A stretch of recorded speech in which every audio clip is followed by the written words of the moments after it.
Tales of Xmas on Channel X. I am your host, the Christmas Creeper. Before we begin, remember to hit subscribe and jingle the bell to get notifications of new episodes on Channel X. And if you enjoy the video, please hit the thumbs up. Tonight's story is an update to a well-known Christmas story that doesn't end as you would hope. Channel X now presents Twas the Night Before.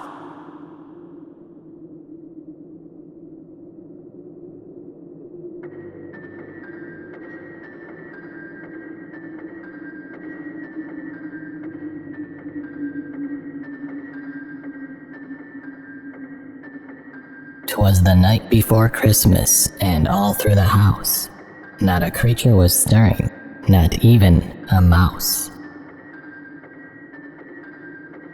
Was the classic story my grandmother told my sister and me every Christmas Eve.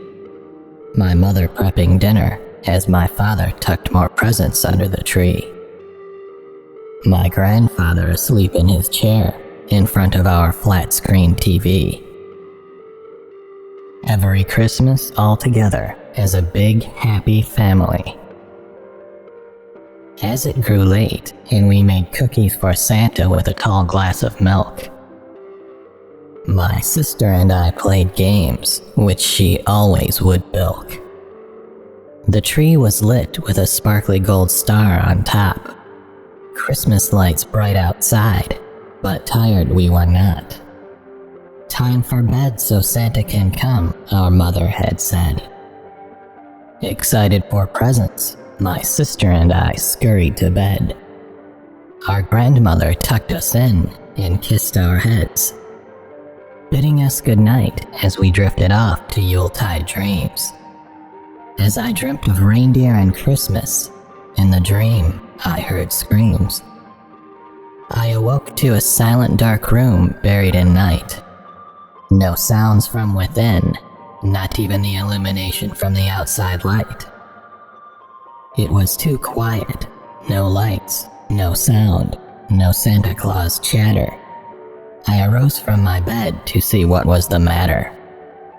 I tiptoed out of my room, down the hall, and down the stairs. The lights were all off. I then checked the bedrooms to see who was there. The beds were all empty, pretty much untouched. Alone and scared, back to my sister I had rushed. I shook her awake in a full-blown panic.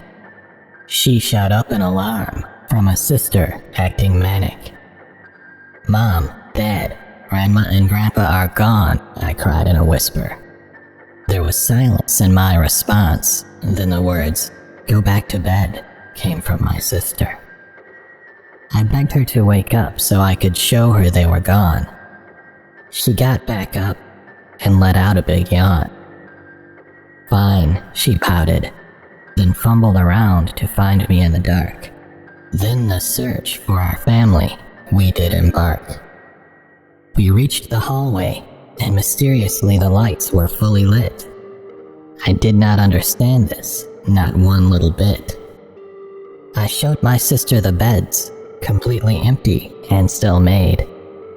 Bewildered was she and terrified. Their absence could not be explained.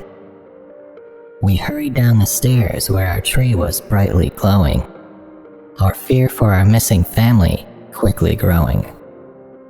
There, my sister pointed at the fireplace, her hand trembling. The sight had our entire Christmas dissembling. At the fireplace was not the sight of old Saint Nick climbing down the chimney with glee. It was a pool of blood flowing from the fireplace to the tree. A trail of blood and innards led to the kitchen. In more blood lay 4 presents with shiny bows glistening. Terrified and confused, could these presents be from Santa Claus? We picked them up, examined them, and paused. Their bottoms were dripping, and they felt pretty heavy. Whether fear or excitement, Our breaths were unsteady. We untied the bows and unwrapped the presents with anticipation and dread. Tucked inside was our family's decapitated heads.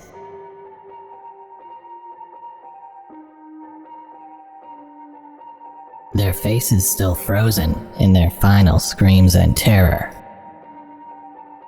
And this is the traumatizing Christmas I'll always remember.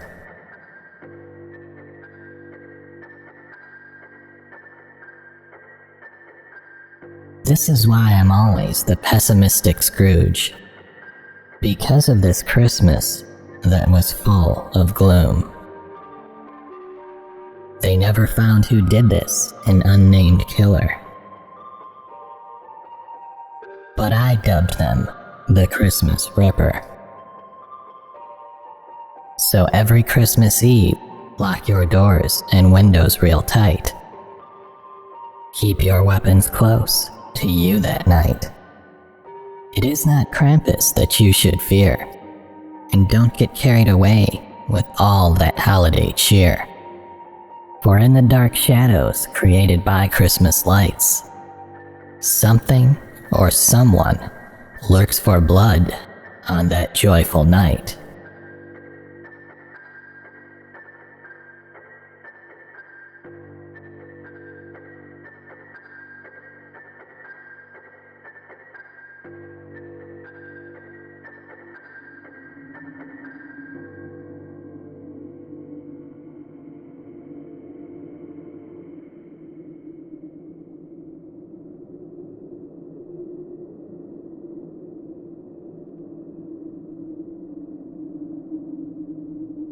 This isn't quite how I remember the story going. I call shenanigans. Until next time, remember to check the chimney.